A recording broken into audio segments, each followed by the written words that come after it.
This is my mom, and then this is my brother Owen. Hello. And I'm going to be reading Stand Tall, Molly Lou Melon. Okay, we ready? Yeah.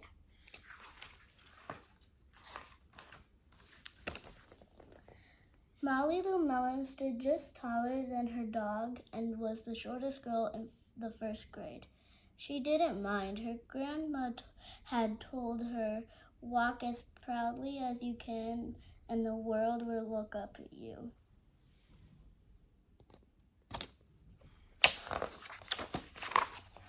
So she did.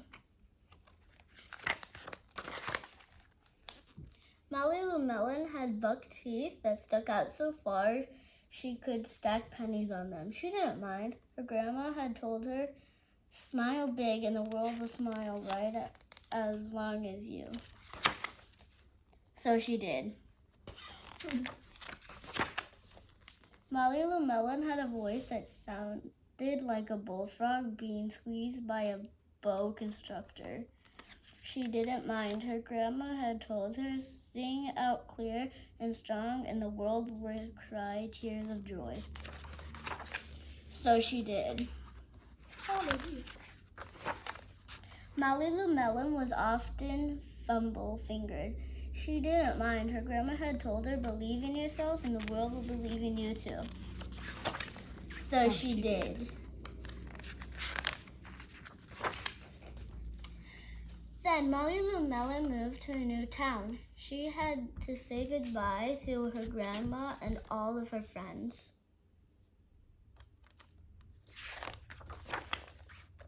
And start a new school. On the first day of school, Ronald Durkin called her Shrimpo in gym class. When the game started, Molly Lou Melon caught the football, ran under the legs of Ronald Durkin, and scored a touchdown. All the children thought, "Whoa, she's good," and Ronald Durkin felt very foolish. Never say shrimpo to someone who's short. On the second day of school, Ronald Durkin called her Bucky-Toothed Beaver. Molly Lou Melon took out her pennies, stacked 10 high on her teeth, and smiled as big as day. All the children smiled with glee, and Ronald Durkin felt very, very foolish. So now, don't call anyone names. On the third day of school, Ronald Durkin said, "You sound like a sick duck, honk, honk." Molly Lou Melon sang out a quack, so clear and strong that it made Ronald Durkin somersault backwards, hit his head, and have to go to the nurse. All the children cried with joy to be free of Ronald Durkin for the rest of the afternoon, and Ronald Durkin felt very, very foolish. That's what he gets. Your fingers in there. Sorry. On the fourth day of school, Ronald Durkin said that she'd made the snowflake all wrong. But Molly Lou Melon opened up her paper and revealed the most beautiful snowflake of all. All the children oohed and awed, even Ronald. That's impressive. On the fifth day of school, Ronald Durkin brought Molly Lou Melon a stacking penny for her tooth and smiled at her. That night, Molly Lou Melon took out her pencil and paper and wrote a letter to her grandma. "Dear Grandma, I want to tell you that everything you told me was exactly right. Love, Molly Lou Melon." Great job, Katie. Now I am going to read one of my favorite books that I always used to read when these guys were younger, Hit the Ball, Duck. And they're probably going to join in because there are certain parts that we all know by heart at this point. Hit the ball, duck. Move over here so I can do this. Duck and friends are on their way. They're going to the park to play. "We're here," quacks Duck. "I'll bat first. I'm so excited I could burst." Goat says, right, I'll throw the ball. Frog can't catch. He's much too small. Sheep, you catch it. Frog can shout. The ball's been caught, so duck, you're out. Goat leans back, takes aim and throws. Duck shouts, watch how far this goes. He swings the bat. They hear a swoosh. Then with a crack, the ball goes whoosh. Up and up and up it flies. Catch it, sheep, the pitcher cries. Where's it gone? asks Sheep. Can you see? Behind you, cries Frog. It's stuck in that tree. What shall we do? asks Sheep with a frown. Climb up, quacks Duck, and get the ball down. But the tree is too prickly, the tree is too thick. Frog says, let's knock the ball down with a stick. Hold on, bellows Duck. Use your head. Why don't I throw the bat up instead? With a hop and a step and a 1, 2, 3. Duck tosses the bat toward the tree. Swish goes the bat, but where does it fall? On a branch in the tree. Now it's stuck like the ball. Too heavy, says Duck. It went too low. Let's look for something light to throw. That's when he spots the glove on the log. Oh no, bleats Sheep. Stop him, cries Frog. But Duck bends down with a 1, 2, 3. He hurls the glove towards the tree. Whiz goes the glove, but where does it fall? On a twig in the tree with the bat and the ball. Duck would like another go, but now there's nothing left to throw. Hey, I've got an idea, says Frog. If Goat will sit here on this log, then Sheep can climb up on Goat's back. Don't forget me, cries Duck with a quack. With a hop and a step and a 1, 2, 3. Duck scrambles up towards the tree. Now I can get them, he yells with a screech. But the glove, bat, and ball are just out of reach. The game is over, or so it would seem. Then suddenly, somebody else joins the team. Hold still, croaks Frog. I may be small, but I can make your team more tall. I can do it, I can do it. I can reach all the way. That's when Duck begins to sway. Down fall the team. Frog gives a jump. Then they land on the ground with a great big bump. Look, cries Duck, we've wobbled the tree. The bat and the ball and the glove have come free. At last we can play, thank goodness for that. Come on, it's still my turn to bat. Not so fast, they hear Frog shout. The ball's been cut, so Duck, you're out. Okay, and now Owen is going to read Tyler Makes Pancakes. This is a book that I love. Yes, so do I. You want me to hold it up for you? And you can read? Okay. Owen is in 5th grade. Tofu, I just had the coolest dream.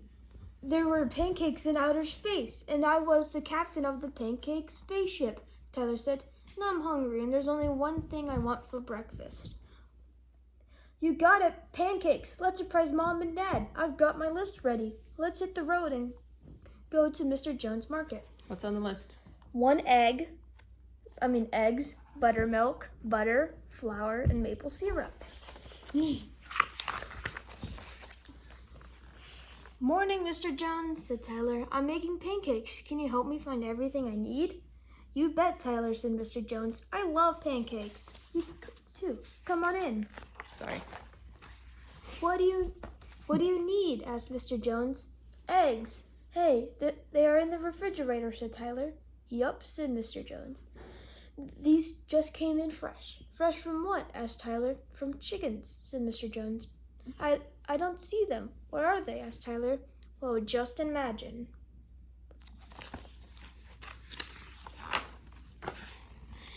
"That we are on a farm." "Cool," said Tyler. "Who's that?" "That's Polly Paloma. She's the star. She lays the eggs you need for your pancake batter, and they're the best."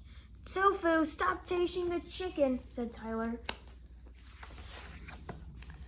What's next? asked Mr. Jones. Buttermilk. Whatever that is it butter or is it milk? Does it come from a butter cow? Asked Tyler. Nope, buttermilk comes from regular cows, said Mr. Jones. And guess what? There is no butter in buttermilk. It's just what's left over after you make butter. It's lemony and thicker and creamier than regular milk. It makes pancakes super fluffy and extra delicious. Looks like Tofu likes it. The next thing I need is flour, said Tyler. I know what it looks like, but what is it? Does it come from a kind of flour? No, but it does not. But it does come from a plant, said Mr. Jones. It's called wheat, and it grows in flat places like Kansas. Big machines grind the wheat until it's a powder.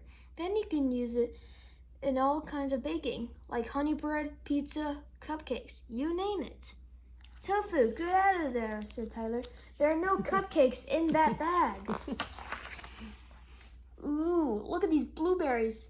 My mom loves blueberries. Can I use them in my pancakes? Tyler asked.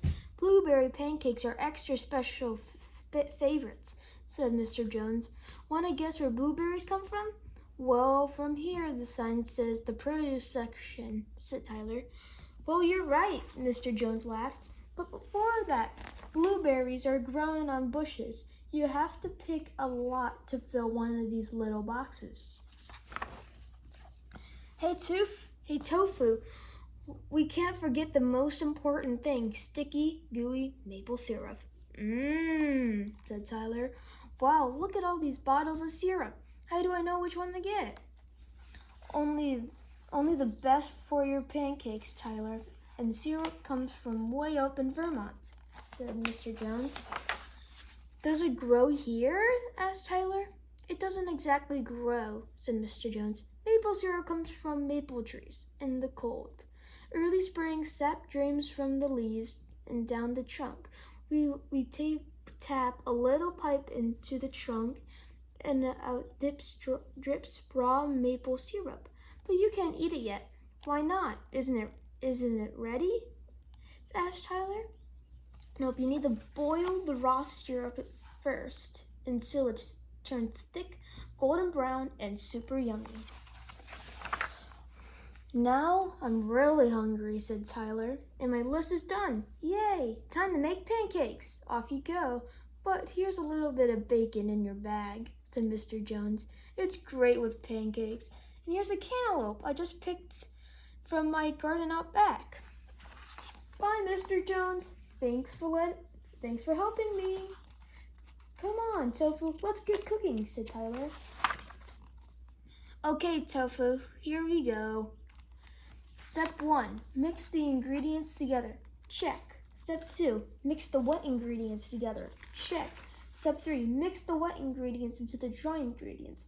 I think I'll use this whisk thing. Check. Tofu, nice catch. Hi, Dad. You got up just in time to help me with breakfast, said Tyler. You can hold the pan and I'll pour the batter. I'll do anything for pancakes, Tyler, said Dad.